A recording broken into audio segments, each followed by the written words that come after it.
How did you get to New York City? I think the answer starts when I was actually cultivating in my mind. I was thinking about it when I was 12. I started jazz, started learning about the art form, listening to heroes of mine, and New York just immediately, like, it was clear to me that that's where I belong. And then the practical way of getting there here, it's basically started by just, okay, get better what you do. And I started playing, getting into being a young professional in the art form, playing drums, playing jazz music, going to school, understanding what it takes and what I need to do in order to actually, get here. I went to school at Berklee in Boston. I had to get a scholarship. I did all the steps that I needed to take. And I knew it's like a part of something that when I fell in love in the music, I knew I needed to be here in New York to actually see it for myself and see if I actually fit. So the process was long, many years of both like just getting my craft together to be kind of ready here. And then, I needed a scholarship. I needed a place to land in Boston. I didn't move straight to New York, but I made I was reaching for it. And then after 2 years at Berklee, I knew it's time. And I graduated and I just found a place with some other friends. My other friend drove me with all my stuff from Boston, 7.5 hours. And I got to New York. I was like, okay, let's do this. You talked about your heroes. Who were your heroes? Man. Okay. As I grew up, it started with like, I didn't know what jazz is. So I had a teacher. And that teacher showed us the things he liked. And his taste was a little bit like a mishmash of like, classic jazz, like hard bop, bebop, like Miles Davis, John Coltrane, Oscar Peterson, and then some like more like a modern thing that, was cool to hear at the time, Michael Brecker and Chick Corea and Keith Jarrett, then Brad Meldau, and like some other jazz names. I don't know. I don't want to get too jazz nerdy. It's inevitable, but I'll try not to. But basically, and we studied also history of jazz. I think the first class was when I was in 6th grade. So we watched the Ken Burns jazz series. I don't know if you I know of it. I need to see it. It's great.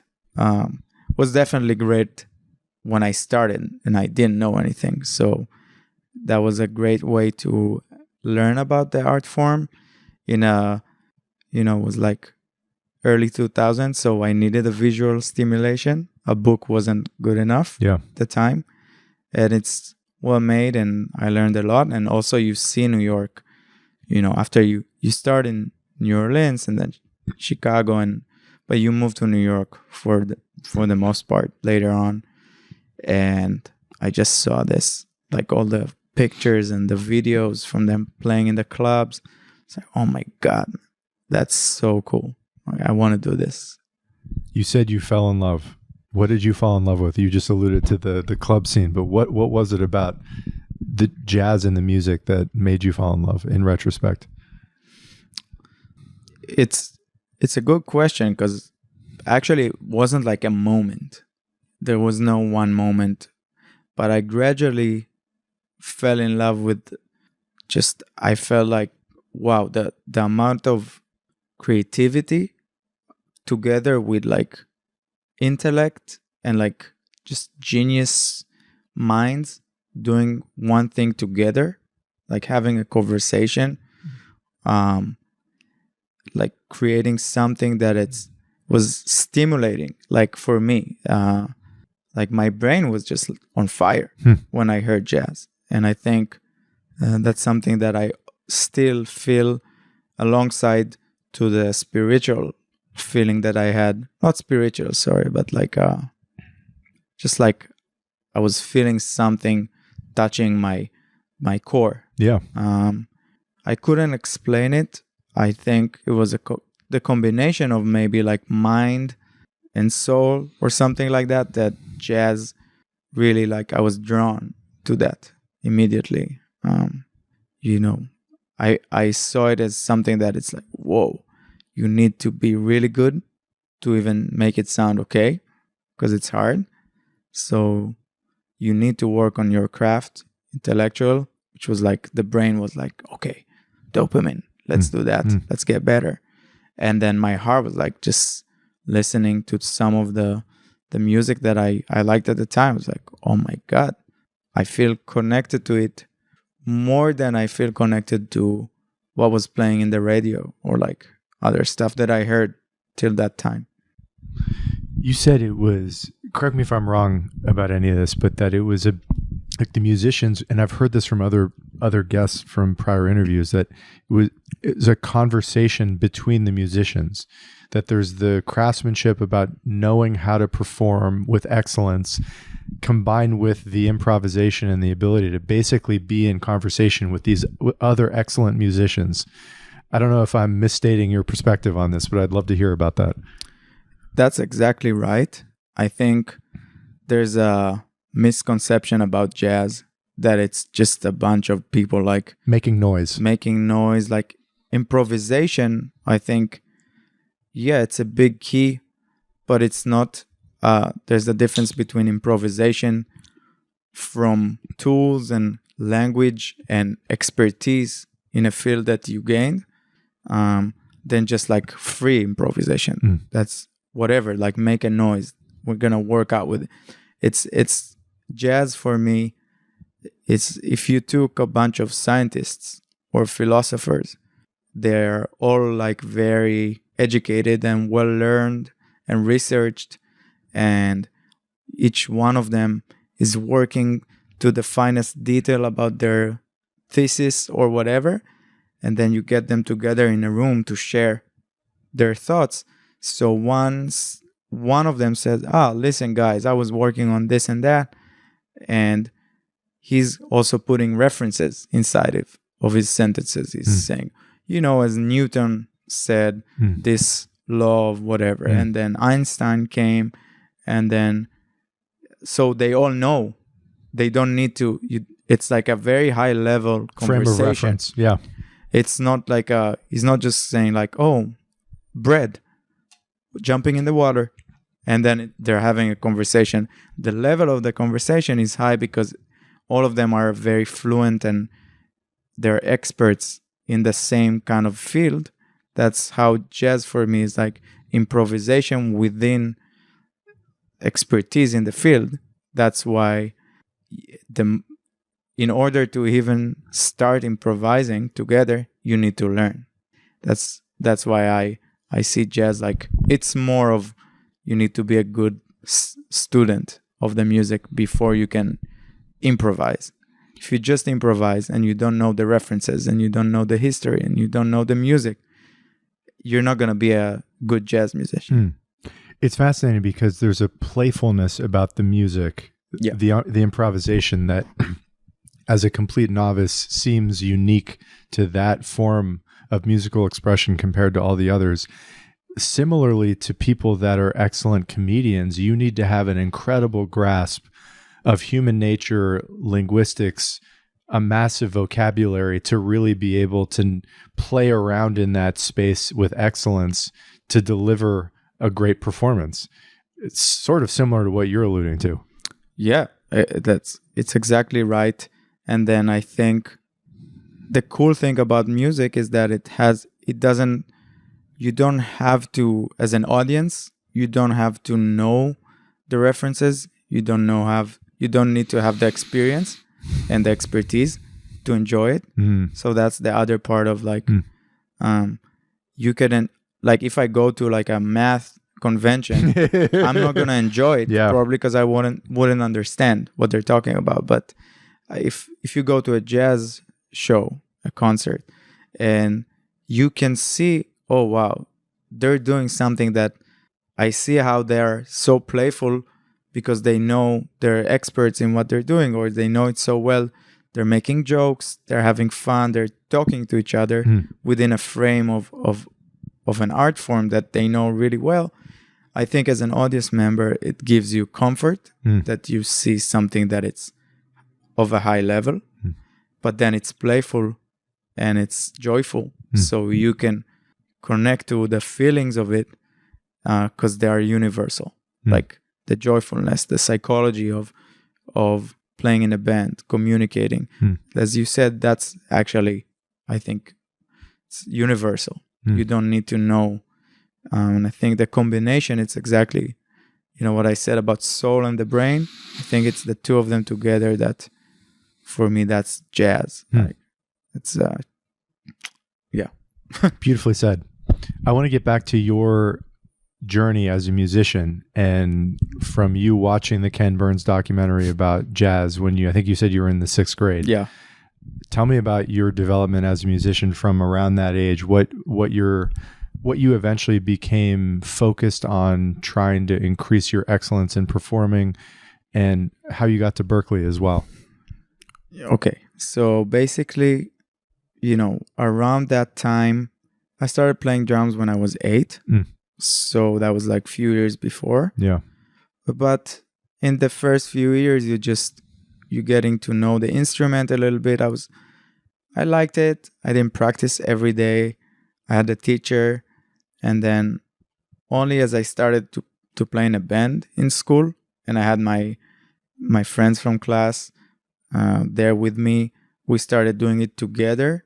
I had more of a drive to actually become better. It was also a social thing that, you want to excel. You want to be the top of the class. And then when I started to fall in love with jazz, I started listening more. So I had to make a decision as a young child. Okay, if I want to do this right, I'll need to prioritize my life already, as a kid, because you see how it's like sports. You need to put a lot of time and effort. So I couldn't just like go home and, play the computer for hours. I did that, but I already knew that I need to, at a certain point, to take charge. And I think until I was in elementary school and then middle school, it was the same school where I got into the vibe of jazz and I started to like it. And then when I decided to apply for the high school, that was the high school for arts, but they were like harsh on accepting students. This is in Tel Aviv. This is around Tel Aviv, yeah. Okay. But it's a high school that not most, but a lot of jazz musicians and artists in general, they go to. So it's like they have a high standard. So when I decided that I want to do it right and to apply for this school, I started practicing more. And then the journey of practicing started for me, which is a very big thing in my life. Tell me about that. I think I was exposed to many friends of mine that they were starting to play instruments and they had musical families, and they were basically playing like my heroes almost at the age of 5. And I witnessed that. And I went to school with them.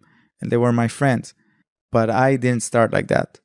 For me, 8 was late in the standard that I saw around me. And I realized I had to catch up.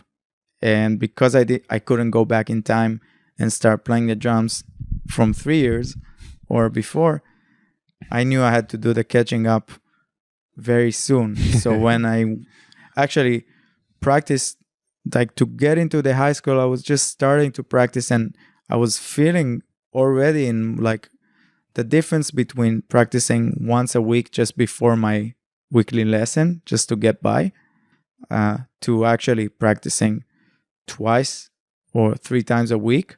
I saw the benefit already. And I think that sparked something in me. I saw it. I saw that trajectory. That effort yields results. Yeah. Yeah. I began to just experience it. I I didn't know what I was experiencing, but it gave me some fuel. And then every time I did this and I saw, oh, I'm getting better. And I'm getting more like, people are telling me, oh, you play nice.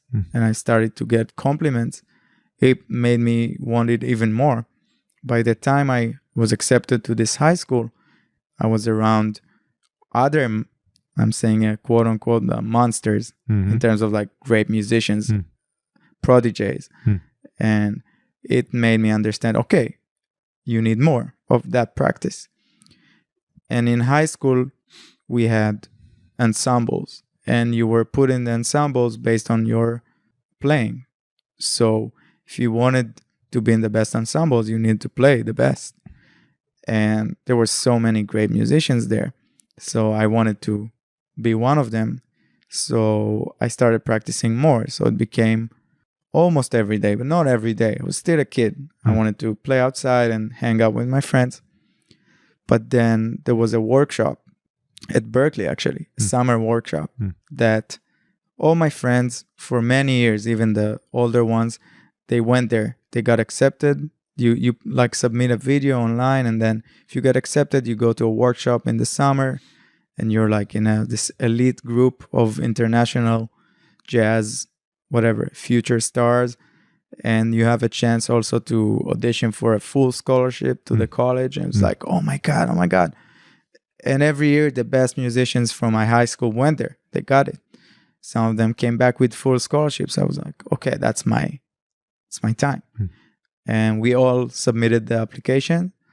And then I remember the day the results came, I get a phone call. Man, I got it. I got in. Did you get an email or something? I said, no, not yet. I don't know. Another friend, oh man, you don't believe it. I got in. And they're all starting to, plan. They're telling me, no, you'll get it. And then after an hour or so, I got an email. Said, oh, I'm sorry. You didn't get in. And I was devastated. It's like, boom. Everything, like I thought I had it. I thought I'm on track. I'm doing it. My friends are there. What's going on? And that was a very important moment in my life. I think my, like, the most important failure in my entire life. And I'm so happy now that it happened when I was young. But it was heartbreaking. And then they all went that summer. And that summer, I just made a promise. I said, I'm going to practice for 2 hours at least every day. I'm not missing any day. It was like obsession. And by the time they're back, I'm going to be like, they're going to be shocked the way I play. And I did it. That summer, like, my friends, they were, let's hang out. I said, okay, let's do it. But after I finished practicing. And that completely changed. I don't want to exaggerate, but I think it changed my life, that experience, because I took it seriously. And I understood that what's the importance of actually doing something every day, even if you don't want to, and you kind of do a bad job. Now I can say I practiced wrong for most of it. But the fact that I was coming back every day it's like it changed my life. The discipline of it, the routine of it. The discipline, yeah. And then I started to see even more results. It's stock market, whatever. It's like, it's the same thing. I was just like investing in my skill of drumming, of becoming a better musician.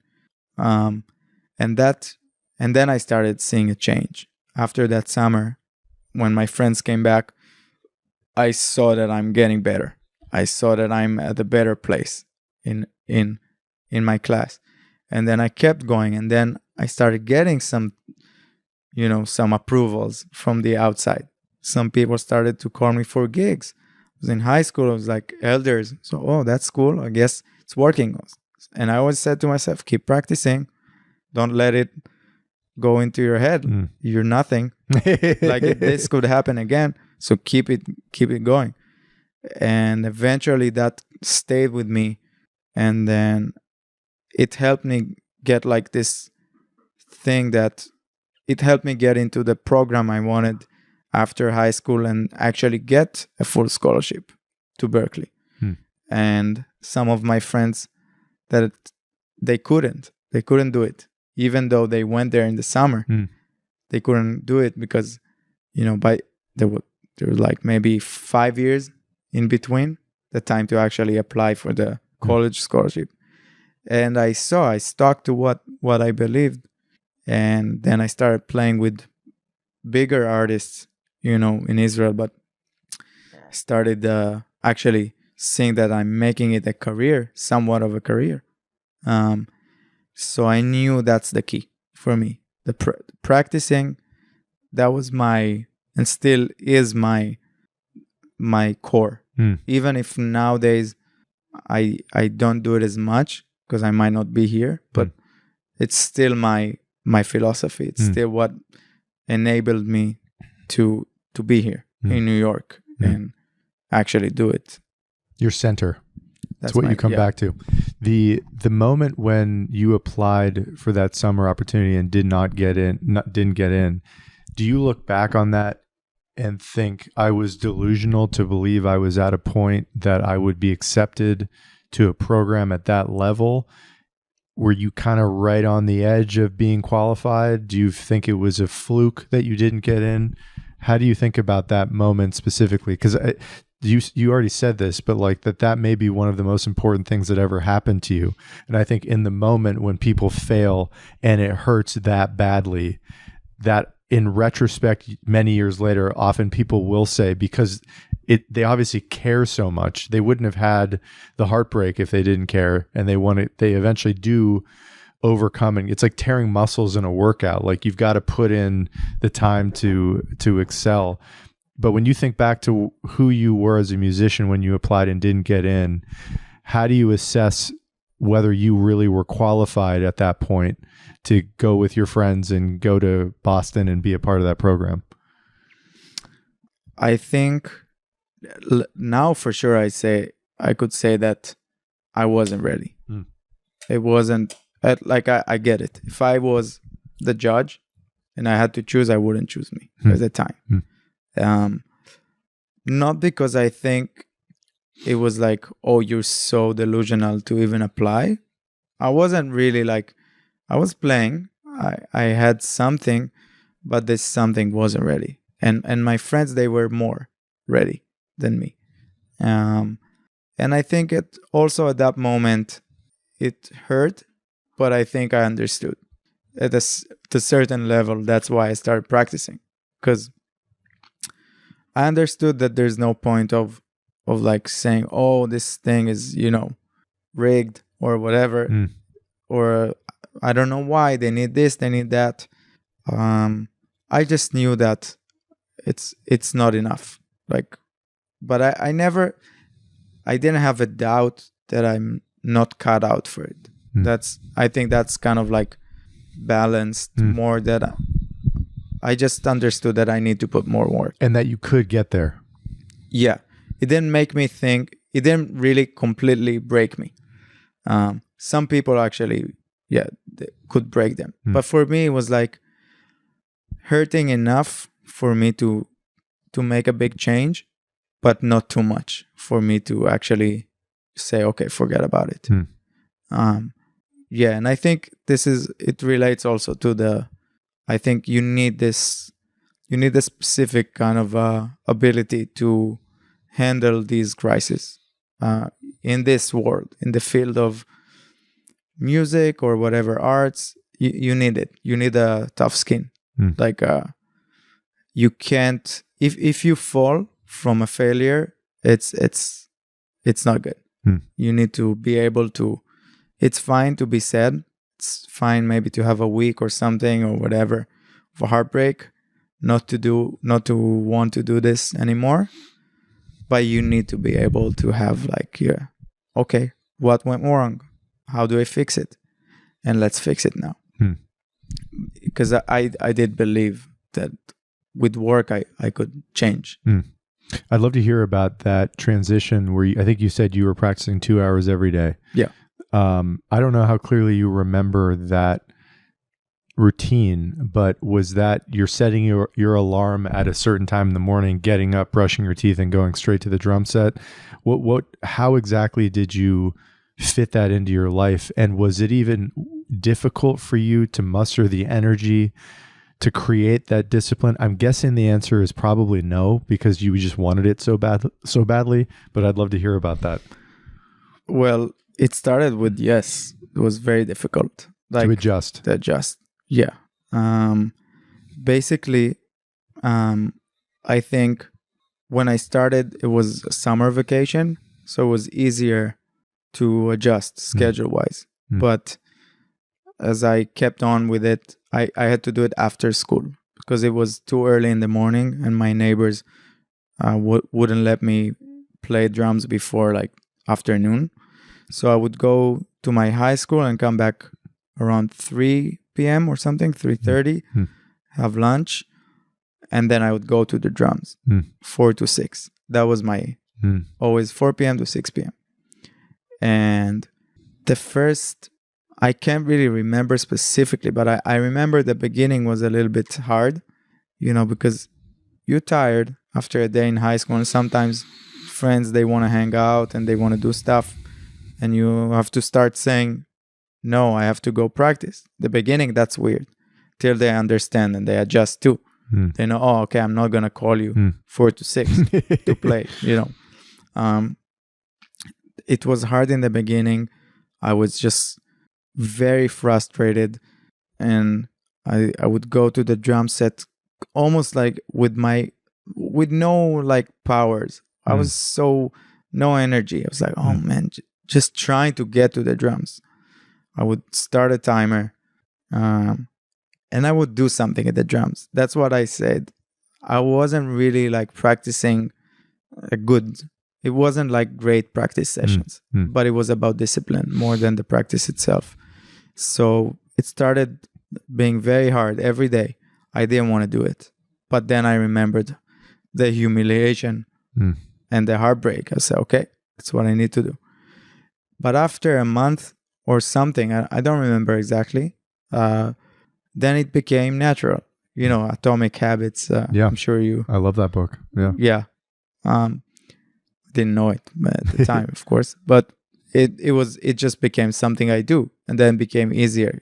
I had a time, I had a place, I had the story behind it. I knew why I was doing it, and then I started seeing the results, and then it became easier and easier since then. And by the time, I kept that thing going almost till now. Like if I'm home, I'll still go practice every day. I don't keep a strict like hourly whatever. I don't check, but that's definitely still going on. So the adjusting was just in the beginning, and then it just became a smooth ride. So you get into Berklee, you come to Boston. Did you know at that time when you're matriculating, when you're coming to the U.S., with some clarity of what you were hoping your career would look like post-graduation? Did you have sort of a vision for, I know you had fallen in love with New York, and it seems like New York was probably part of that story, but I'd love to hear about what you were aiming at as you're going through the Berklee years and what that may have looked like to you at that time. I think I had a lot of, I still have a lot of dreams about what will happen to me in New York. And I've had the dreams when I moved into the US. I started seeing it more like clearly, because I did go to New York City on weekends and holidays a lot. I had friends here, so I would crash at their places for like a week, sometimes 2 weeks. I always wanted to be in New York, and I went to the clubs and I checked out the scene. I started knowing people.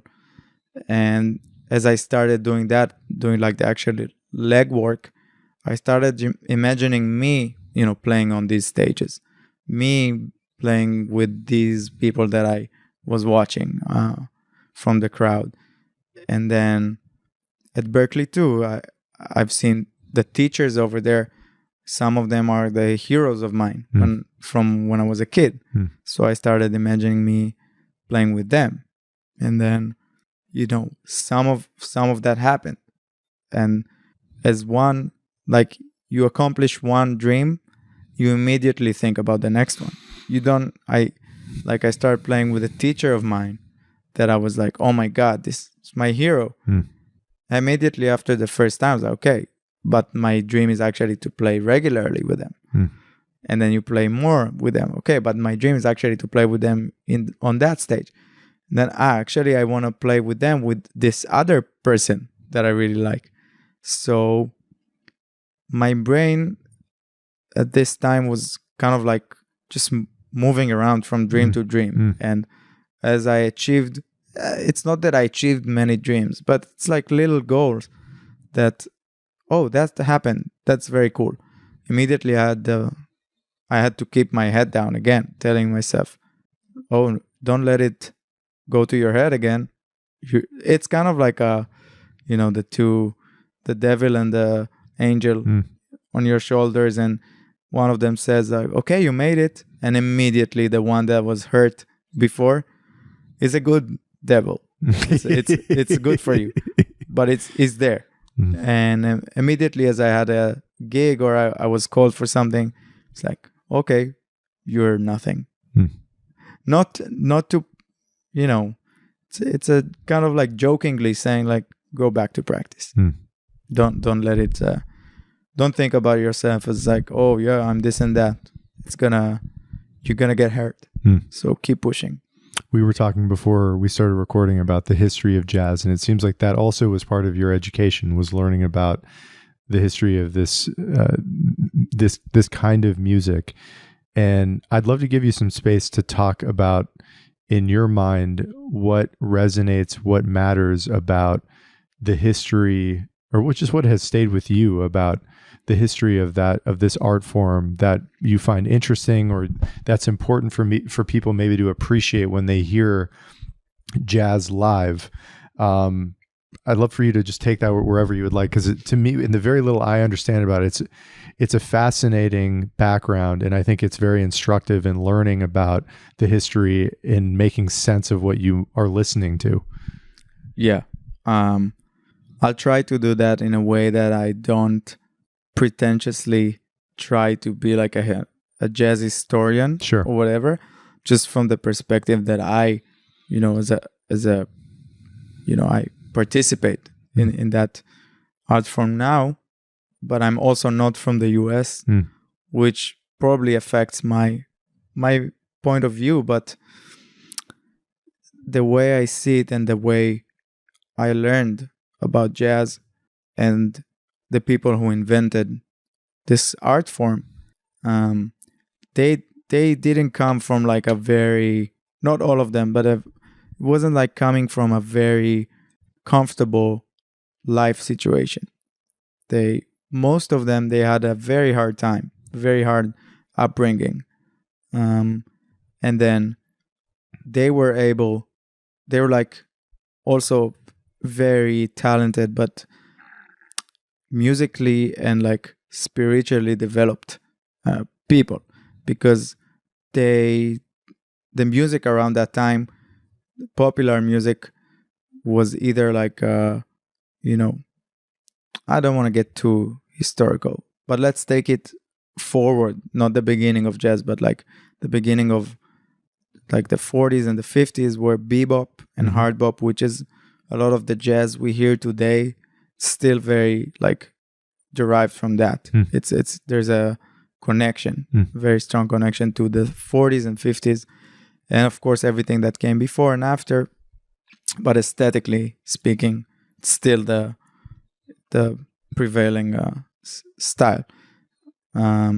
So I think these people were like studying the music, some of it from many aspects. They were students of music with lives that were pretty hard. So they didn't have nobody actually wanted to listen to them. It wasn't like that simple. There was no, they wanted to express themselves in a way that matched their their abilities. They were like so good at music. They understood Western music. They understood grooves from the Caribbean, from Africa, whatever. Like they understood it. They created an art form, but it was hard for them to be taken seriously. And once they started performing, I don't think it was about being popular. It was just like at that time, it was harsh. Day to day was very harsh. There was no money in the industry, barely. They didn't get a lot of credit, but they started something that was like a cool community of knowledge. And then this thing is what made me like fall in love with it. It was like, it wasn't about the fame, it wasn't about the glory.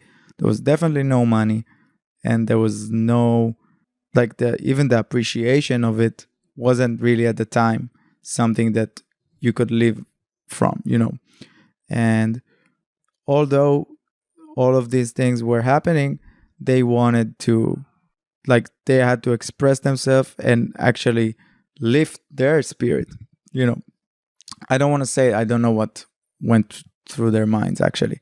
So I'm not going to say what they probably wanted to, but I think it was that thing that life is hard, but we are actually doing something great here. We need to do it. And they've developed a language that's still, like, me growing up in Tel Aviv, falling in love with like 60 years later. And that's insane. And I think maybe I got off topic, but like the thing is about, it comes from a harsh place. It doesn't come from like, oh yeah, I was just like, my father was a jazz musician, and then I was like, gave me money, and then I started playing. Like, there's nothing. It came from a very hard life for most part, like most people there. And I think I don't wish anybody to have tough life. Definitely not to myself. But I think in a way you can just understand that there's something about that music that involves hardships, involves getting over difficulties, and to different scales. You can't compare, you shouldn't compare, but at least there's something about overcoming difficulties that it's crucial, in my opinion, to the development of jazz. Would you say that in general, and these are vast generalizations or gross generalizations, that jazz is a music of optimism? We were talking offline about how this was, these were caged birds singing. This was segregation. It goes back even before then. That it's a release valve for these people to create something beautiful in an environment where they are at best second-class citizens, and at worst, worse than that. How do you think about that? Well, this is where me being a foreigner, it's hard. Yeah. Because I don't have a strong opinion about, I don't know, historically, I'm not as educated, but I can feel that it's definitely a way of projecting some, even if it's not optimism, it's not all of the jazz that was made and developed back then was like, I don't think it was made to be like, oh my God, people, there's so much joy in the world, let's just open. I don't think it was coming from that place. Yeah. I think it was like, you don't even understand how complex and how intricate and like basically genius what we're doing here. You think of us as like, oh, it's a show, whatever, jazz. But it was way, way, way more higher than any other types, maybe not other types of performance, but it was like, definitely we are not what you think we are. And I think that translates not to today as well. Like, it's not only historically relevant, it was, but I think jazz is also something that sometimes it's thought of as like a either like elite music, which is not. It's not elite. It's street music in a way, but it is very, very, very much complex and involves a lot of intelligence and study. So it's like a combination of both. So it's not your typical like, meet and greet background music. It's actually an art form, and sometimes the clash is also between like it's a nightlife thing, but also a concert hall thing, and it's unclear. And we see it today as jazz musicians. You play jazz and you don't know how if the audience is ready, if they know what they're in for, or they're just like, they have a vision of it because it was played in the elevator when they came to the building before. They just want to have a nice meal and it's fancy, it's cool. Yeah, I don't have it organized in my head, but I think there's definitely like something that is paradoxical about jazz. And I think it was also back then kind of like a fight between we want to lift people's spirit, swing, the rhythm. It's uplifting. It's dancing rhythm. It's about like jazz is about uplifting, but not from a very, I would say it's not a very, it's uplifting and it's tough. I don't know how to explain it. Yeah. It's of its creation. It's in the environment in which it was molded and shaped, it sounds like. Yeah. I'd love to hear about you post Berklee moving to New York. And I know you were in Berlin for a period of time, very briefly, but the experience of trying to make it, we were talking again offline about, and I think this is true. A lot of life is just about priorities and where people rank what they're trying to do in this world. And that once you understand that priority, if it's clear, you can understand why this person is the way they are, why they're living the way they are. And it sounds like for you, a big priority was trying to play with the best in the world. Yeah. If not the top priority, certainly one of the top 2 or 3, I would imagine, leading you here. How did you think about, or how did you actively begin to try to make those opportunities real for you once you actually were living in New York? What did that look like? What did you do? What worked? It's a good question. Now, if I have to think about it, it's probably a combination of you have to put yourself out there. Because just practicing alone, it's not enough. Yeah. Like you could be the best, but jazz is also playing with people. So it's not only about your skill. It's about other skills and about people actually liking you as a person and as a musician. If you can also participate in the conversation and bring something to the table, which you can't do only by practicing alone. So as I moved to New York, for most of my peers, I think, and throughout the generations, that's what I heard that worked for most people. And I knew it before moving here, that you come to New York, you go out to the clubs. First of all, you listen. You listen to whoever is playing at the clubs that you want to be a part of. And so you go there and you just attend the shows. And then you stay at the jam session that usually, back then it started around like 2 a.m. So you stay and you sit there and you listen. And at a certain point, you try and go up there and play, because you need to understand also where you at. And the best way to do that is when you go on stage and you play in the jam session. And then if you see the looks, if they're approving, means that, okay, you're doing good.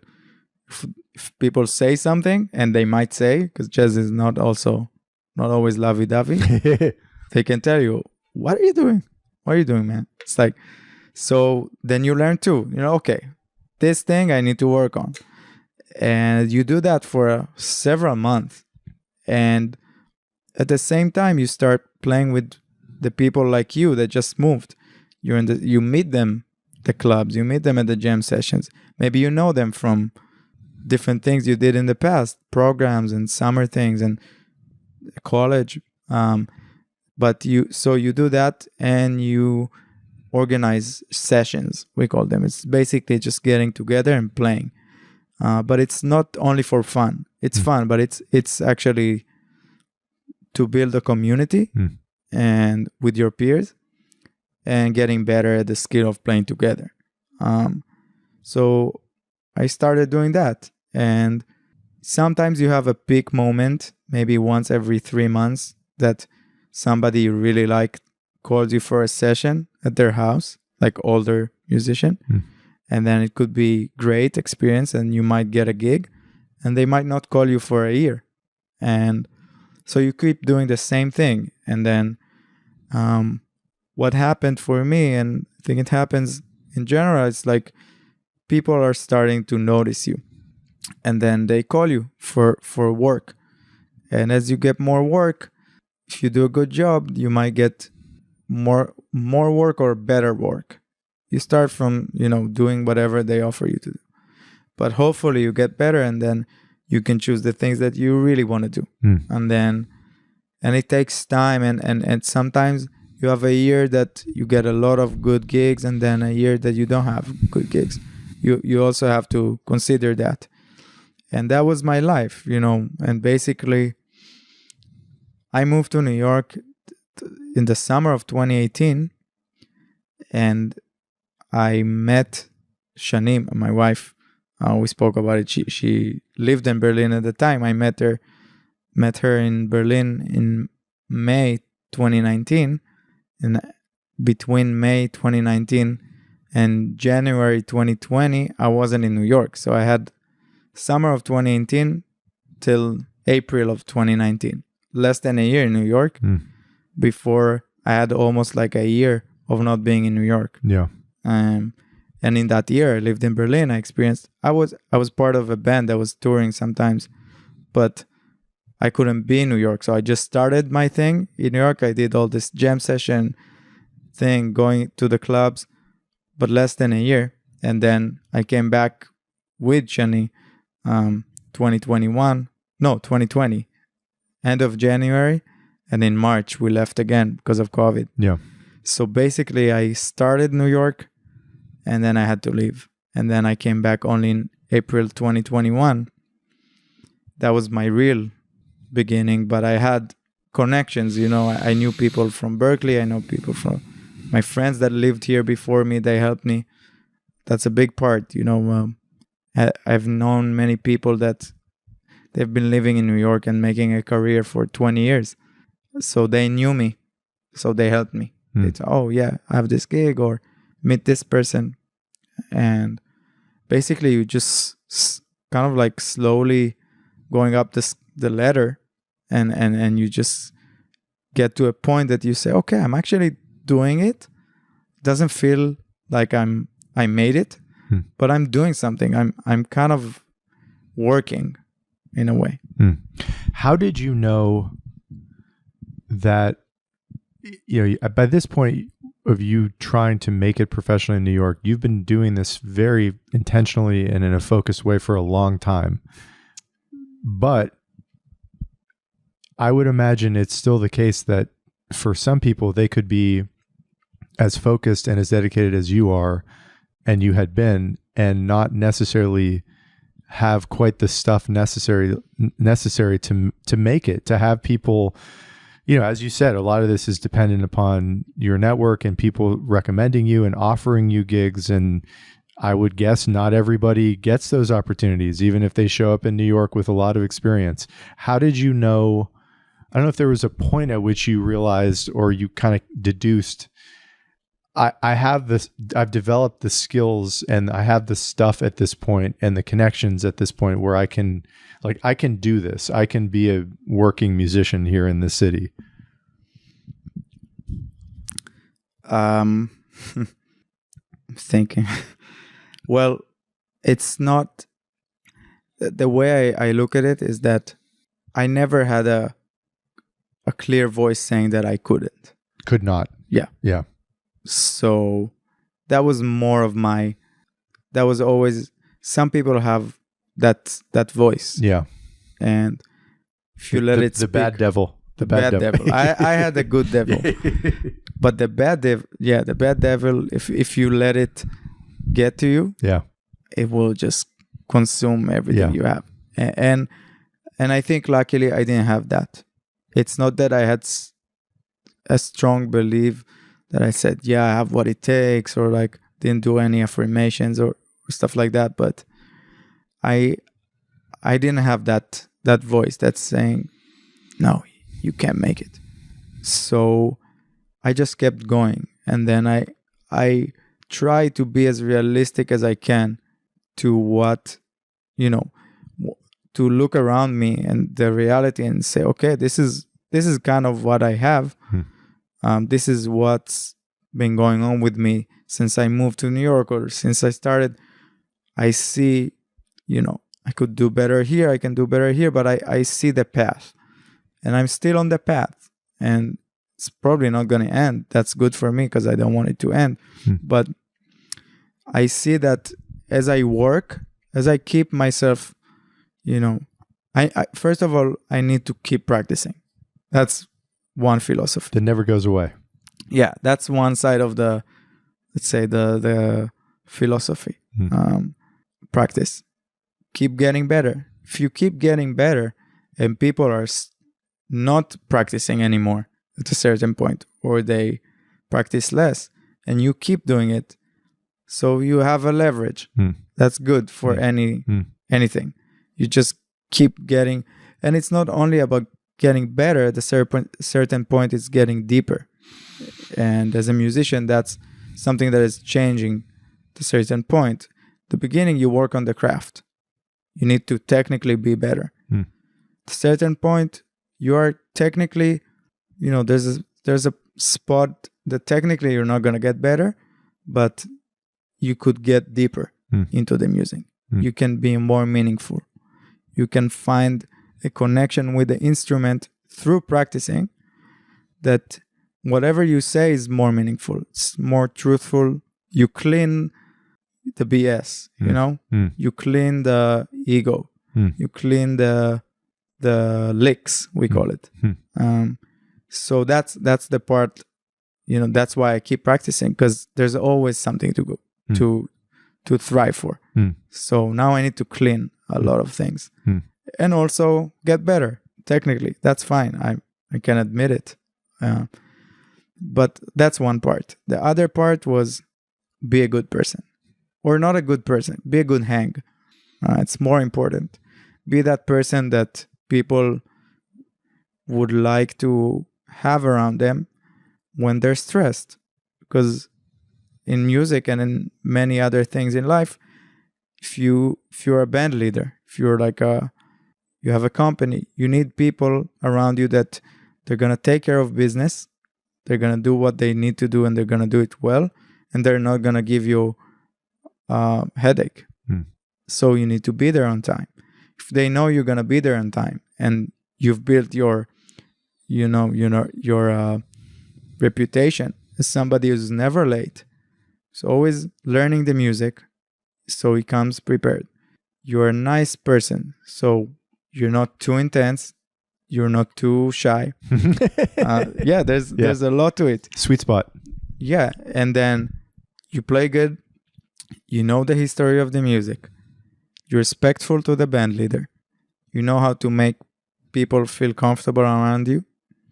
It's a very big part of doing this. Like, especially if you're a supporting musician, like you're a drummer for somebody.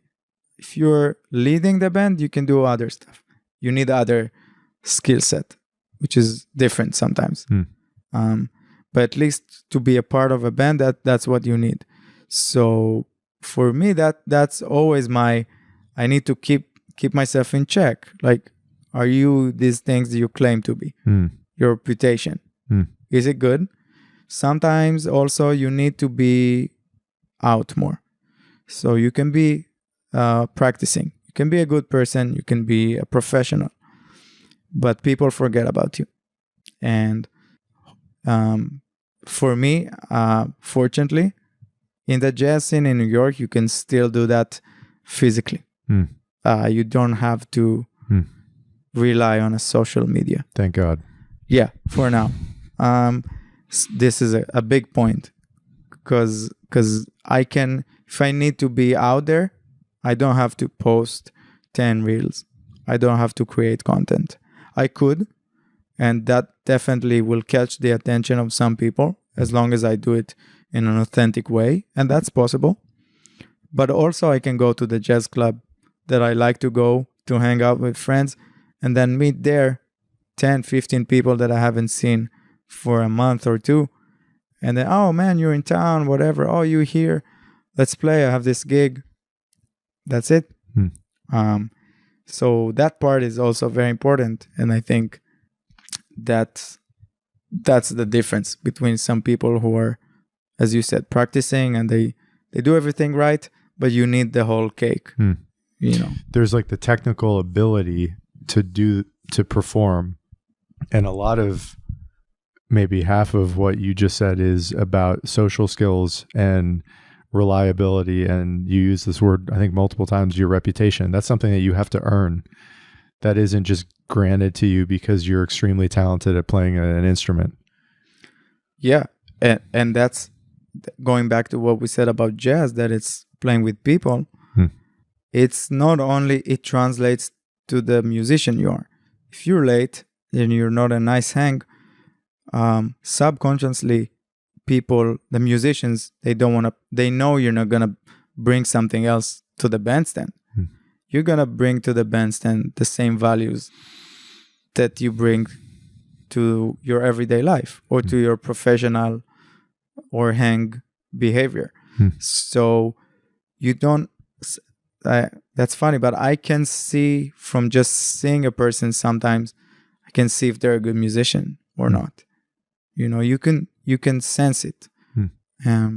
Not just me. Many people who do that thing, you have a sense for okay, just from the way the person is speaking or behaving or just you know, the vibe that they are putting out there, you can tell that okay, I know this is a good musician because it's actually part of the music. If I play drums, I can ruin a gig. Yeah, I can destroy a gig if I'm playing too loud, if I'm not listening, if I'm not communicating, if I'm not trying to be nice. I can ruin a musical situation. I have so much power, and I don't want to do that. But if that translates to the same qualities that I need to be a good hang. At its best, it seems like this is all basically cultivating collective excellence. Yeah. All of the things that you're talking about. Exactly. I want to talk about, you're in a band and you travel quite a bit. I know you're leaving town later this week, I think. Yeah. I'd love to hear about how that happened, who these guys are, and how the band fits into your life and career as a musician here in New York. What's the story there? That's kind of a recent thing for the past 6 months. So, as I said, you know, you have a year that you're working more, a year that you're working less. It's like the career of a musician, a jazz musician, is ever changing. And for me, I was living in New York. I was touring once in a while, but nothing extensive. Just was trying to build my name and reputation in the scene. And then I got a call from a friend of mine who was playing with this, a very well-known musician. His name is Avishai Cohen. And he told me they need a drummer. And I just said, okay, let's do it. And it was in a week that I started working in that band. But working in that band meant that I was going to be half of the time out. And it was like, boom, you know, a week. And I got the schedule for the year. It's like, okay, this is happening now. It's my life. And it's something that I love doing. and I always wanted to do. And I did to a certain degree, but this is to different, it's a different schedule. It's basically half of the time being on tour. And I'm very grateful for it, and I'm happy. And I'm still learning it, It's been only 6 months, but it's definitely something that my heroes, they're doing it for decades. The people I look up to, they've been doing this dance of being on the road, touring, and being in New York or somewhere for decades. So it's definitely something that it's part of being a musician that I experience, that it's very interesting. The rhythm of it, you go for 2 weeks and you get calls to do stuff here. You need to manage this because you want to play here. I want to play with many people that I play in New York, but I'm out of town. So as I get back, I try, I need to rest as well and practice, because I can't practice as much on the tour. So I need to come back, practice more, spend time with my wife, with my friends, because that's important. And then also make these connections. Hey, what's up? You here? What's going on? Let's hang, let's play. Try to have a show every time, or few shows of mine that I can call people that, I try to keep the flame going, because I'm still in New York, mentally and physically, but I still want to do it, the things I do. I still want to meet people in New York. I still want to play more. Definitely, it changes my availability is less. It's I can't do a lot of gigs, and that kills. Sometimes you get one gig, and that creates a relationship that leads you to maybe 5 tours in the next year. You don't know. So for sure, that's something that I lose, but I gain so much by having this experience of traveling, every month and performing and touring and being around great musicians also, and learning musically and developing and just exposing myself to not only people in New York in clubs, but also bigger places in the world and Europe, and it's very challenging but very rewarding. It's high reward, high whatever. I don't know how you say it. High risk, high reward. In a way, that not reward. Risk though. It's a lot of work. It's not that easy to be on the road. You know, it's not. Oh my God, we have a day off in whatever, Paris.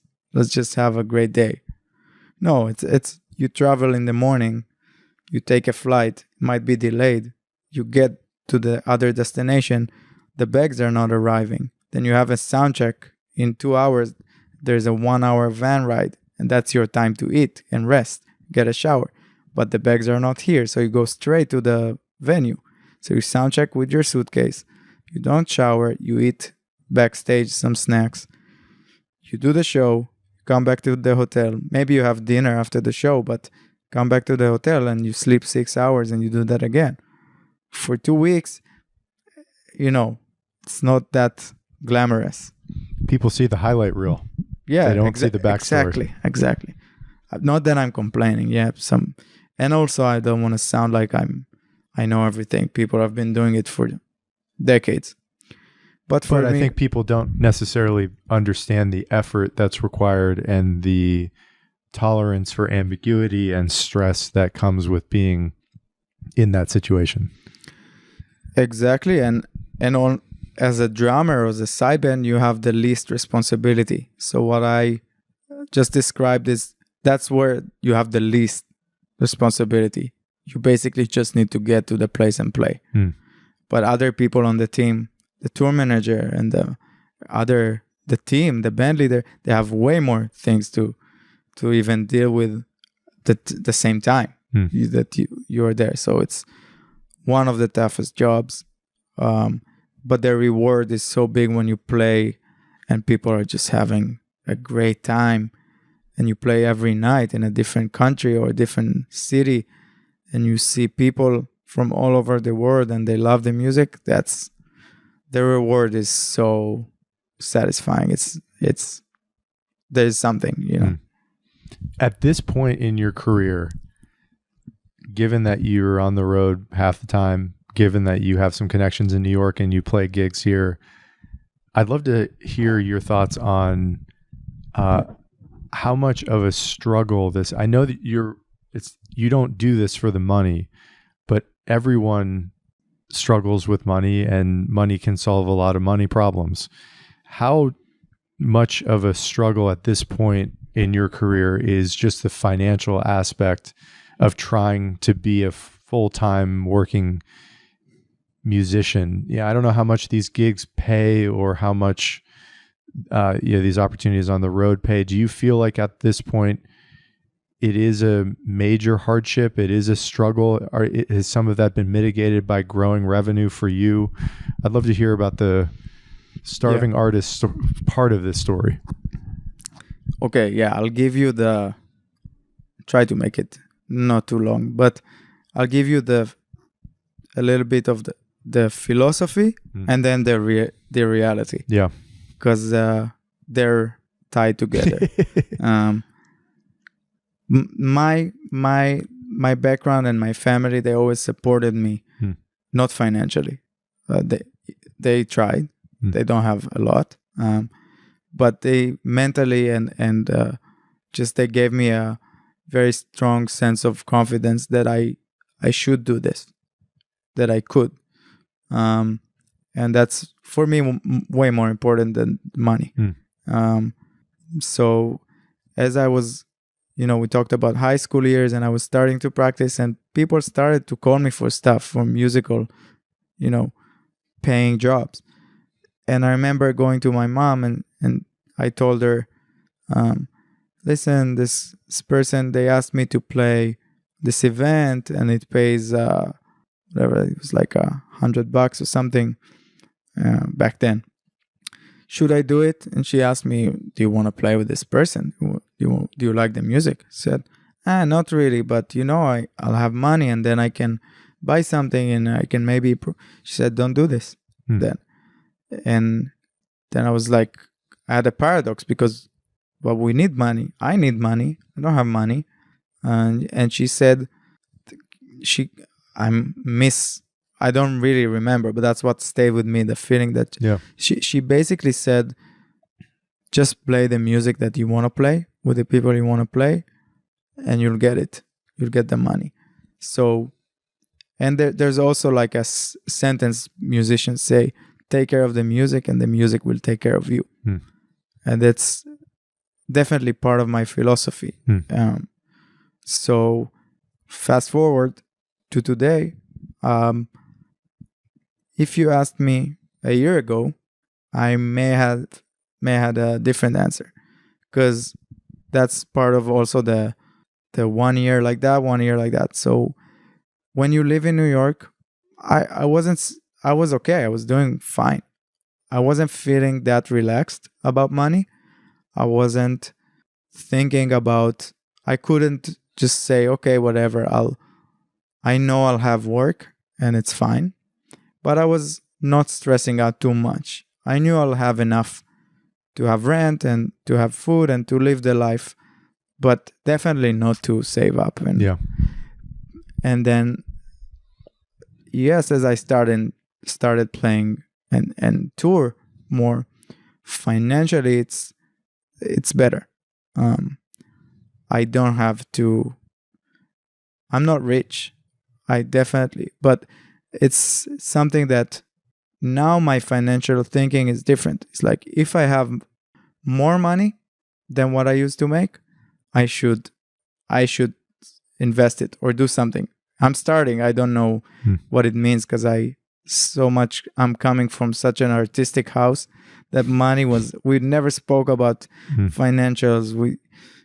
My parents are not that kind of people. They gave me a lot of inspiration about arts and stuff, but we never spoke about financials. So I'm starting to learn from myself. Okay, I could be touring now, it could end in a month. could end in a year. It doesn't matter. I could then find it, like everything can happen. So I can't be too, it's the good devil again. I can't be too chill. Even if I'm not in like super stressed right now, financially I know I'll, have money for rent, whatever. I need to think ahead. I need to save whatever I have more now for maybe a year that I'll have less. So, or even start something else that is not related to music with money. I'm saying it out loud. I honestly don't know what it is. Yeah. But I understand now that I need to be a better musician. That way you can even get the job that gives you a minute to think what to do with money. Before that, I couldn't even think about that. So definitely changed my thinking from like just struggling to pay the bills to, okay, what is a good strategy with money? And I think it's just like one step that I needed to kind of, I need to go up in the scale and kind of understand that there's a world of money that I don't need. I need to be a better musician because I need the gigs that allow me to have money to put in something else, maybe. That's at least my thinking now. We can speak in 5 years and be like, oh man, that guy that talked to you, he doesn't know anything. But that's my feeling now, that I don't feel financially great. I just feel like I can start planning. But better than you were 5 years ago or 3 years ago. For sure. Yeah. Every year I felt better. Even if I wasn't touring as much, you get more job as you get more professional, more people know you. It's basically it was about time, and time was the biggest component in my development financially as well. And people told me this when I was young: just give it time. By the time you're gonna be 30, you're gonna have what you need. Yeah. You're gonna just do it in small steps, tiny increments. You're not gonna feel it. People say, when you'll be in your 40s, you'll have it, But I do feel like that just a matter of me sticking to the same thing. Maybe that's actually it's a better answer. I never sold my share, I stayed in the game. Yeah. So time did the work, not me. I only had to stay. And appreciate that asset. Yes. The last question I love to ask people is about success. And, it seems like you are on your way with a lot of the projects you're involved with. When you think about the next 1 to 2 years of your life or just your career in general, and I'm sure this is going to be a moving target over time, but when you think about the word success, what does that mean to you as it applies to yourself and your career as you look into the future?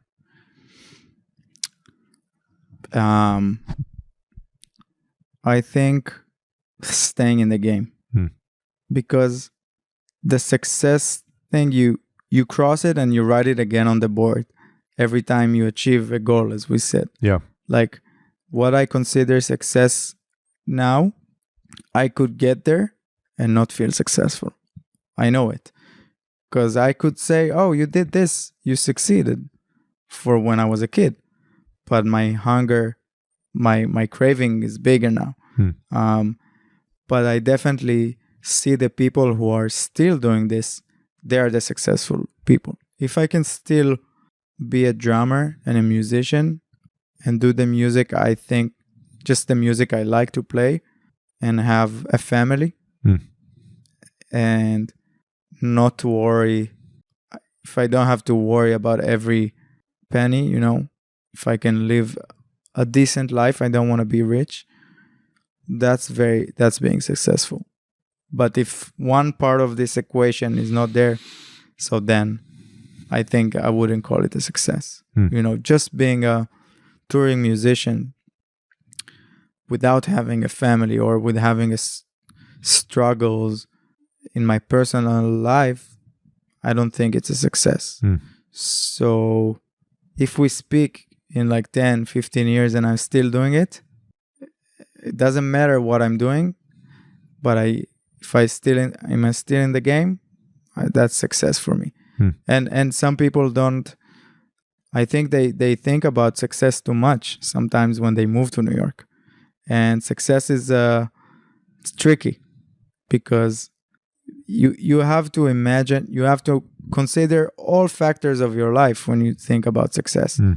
And sometimes you aim so high that you don't see the progress, or you need the dopamine now when you think about success. And I think it's a long game. Success is for whoever stays. It's a discipline game for me. So yeah, that's how I see. Just stay in the game, keep your head down, practice, be a good person, be a good hang, and you'll get there. Like practice, like investing. It's about compound interest. Yeah. When Shani's going to hear this, she's going to say, of course you said it. Of course. That's why because that's the state of mind of the month, compounding. But I don't know nothing about business, but I can tell you that musically, I think it's good. Yeah. I think there's some overlap there. I think so. Thanks so much for doing this.